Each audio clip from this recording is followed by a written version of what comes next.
à quel point la voiture est consommatrice d'espace. Est-ce que vous pouvez essayer de nous éclairer sur ce sujet? Oui, la question a été étudiée depuis très longtemps, hein, par des chercheurs dès les années 50. Par exemple, deux urbanistes new-yorkais expliquaient déjà en 1958 que si on voulait que toutes les voitures qui souhaitent arriver à New York, à Manhattan, en voiture, puissent le faire, hein, que tous les automobilistes puissent arriver à Manhattan en voiture, eh bien il fallait raser, purement et simplement, Manhattan, le sud de Manhattan, en tout cas la partie urbanisée, la plus urbanisée, pour y loger les voitures en stationnement. Bon. Alors un calcul similaire a été fait pour Paris, et c'est très simple, si vous voulez que toutes les personnes qui veulent arriver à Paris en voiture puissent le faire, c'est possible, mais il faut raser Paris. Tellement la consommation d'espace en stationnement est gigantesque. Toutes les voitures d'Île-de-France prennent en espace de stationnement la surface de Paris, sans problème. Pour le stationnement, il y a un Californien qui a écrit un livre qui est toujours la référence aujourd'hui. Donald Shoup a écrit un livre en 2005 qui s'appelle Le coût élevé du parking gratuit. Voilà. Et effectivement, ça coûte extrêmement cher de fournir des places gratuites à tout le monde. En France, le parking coûte à lui tout seul, pour l'ensemble des voitures dans l'Hexagone, 50 milliards d'euros. Nous le payons vraiment. Nous, Français, nous consacrons chaque année 50 milliards d'euros juste à parquer nos voitures. Soit la moitié du budget de l'éducation nationale, autant que le budget de la défense, etc. Et pour comprendre, qu'est-ce qui coûte cher dans le fait de garer une voiture? Nous ne payons effectivement le stationnement que dans 1% des cas. Sinon, on ne paye jamais rien, on a l'impression de ne jamais rien payer. Et quand vous achetez une maison avec garage, bien entendu que vous avez acheté le garage. Hein, et ce garage, il peut représenter 10% par exemple du coût de la maison. Sur mon campus, toutes les places sont gratuites. Il y a 5000 places gratuites pour 3000 voitures. Donc il y a déjà pléthore de places. On n'a aucun problème pour se garer, mais tout le monde prétend qu'il n'y a pas de place pour se garer. Alors que c'est le contraire, c'est évidemment le contraire. Mais il n'y a pas de place pour se garer à 10 mètres de l'entrée. Oui, ça c'est vrai. Ça c'est vrai que tout le monde ne peut pas être à 10 mètres de l'entrée de son bâtiment.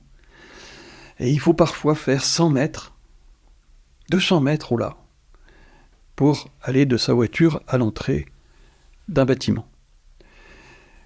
Toutes ces places sont offertes gratuitement. C'est bien sûr un avantage en nature que l'on donne à mes collègues qui viennent en voiture, mais pas à ceux qui ont le malheur de venir à pied ou à vélo. Si vous venez à pied et à vélo, vous n'avez droit à rien. Alors que représente cette somme? On a malheureusement, d'après mes connaissances d'autres cas de figure, etc., c'est de l'ordre de 300 € par an. Voilà ce que l'on donne à ceux qui viennent en voiture. Et on les donne vraiment, c'est-à-dire c'est un avantage en nature qui est vraiment payé par l'université. L'université, ceux qui manquent cruellement d'argent, j'ai appris que les 2/3 des universités vont être en déficit cette année, mais elles sont prêtes à payer ce parking sans problème, sans même se rendre compte que c'est un avantage en nature indu. Après, il y a énormément de choses à dire. Combien d'espace utilise en stationnement une voiture? Eh bien, à peu près 3 places de stationnement. Je le fais très, très court, très simple. Une place au domicile, une place au lieu de travail et une place partagée ailleurs, dans les commerces, les services, etc. Ce qui fait au total, je vous passe le détail des calculs, à peu près 65 mètres carrés. Pourquoi 65? Parce que quand vous stationnez dans un parking, c'est pas seulement 10 mètres carrés que prend votre voiture, il y a aussi des espaces de dégagement qui représentent à peu près en moyenne 15 mètres carrés. Donc une place de stationnement dans un parking, c'est 25 mètres carrés. Ah bref, je vous passe tout le détail. Une voiture consomme 65 mètres carrés rien qu'en stationnement. Quand vous achetez une voiture, il vous faut absolument ces 65 mètres carrés. Si vous ne les avez pas, vous ne pouvez pas utiliser votre voiture. Vous devenez très énervé parce que vous n'arrivez pas à trouver de place de stationnement, parce que voilà, et vous vous dites, mais à quoi ça sert d'avoir une voiture si on ne peut même pas stationner, quoi. Pour vous loger, en France, y compris les résidents secondaires, un Français utilise en moyenne 40 mètres carrés pour se loger. Et pour travailler, un bureau, y compris les couloirs, y compris la cantine, les salles de réunion, 15 mètres carrés. Voilà. Donc si vous faites le total de l'espace nécessaire pour travailler et pour habiter, c'est moins que rien que le stationnement de la voiture. Et je ne parle pas encore de la circulation, parce qu'il faut encore de la place pour la circulation, pour la voiture. Oui, plus on va vite, plus ça demande de la place. Alors oui, un autre résultat de mes recherches sur la consommation d'espace, c'est qu'effectivement, c'est que plus on va vite, plus on a besoin d'espace. Et de façon beaucoup plus importante que les gens croient. Parce que d'habitude, on ne tient compte que de l'espace intervéhiculaire, c'est-à-dire l'espace nécessaire pour ne pas percuter la voiture devant soi si elle freine brutalement. Mais il faut aussi des espaces latéraux.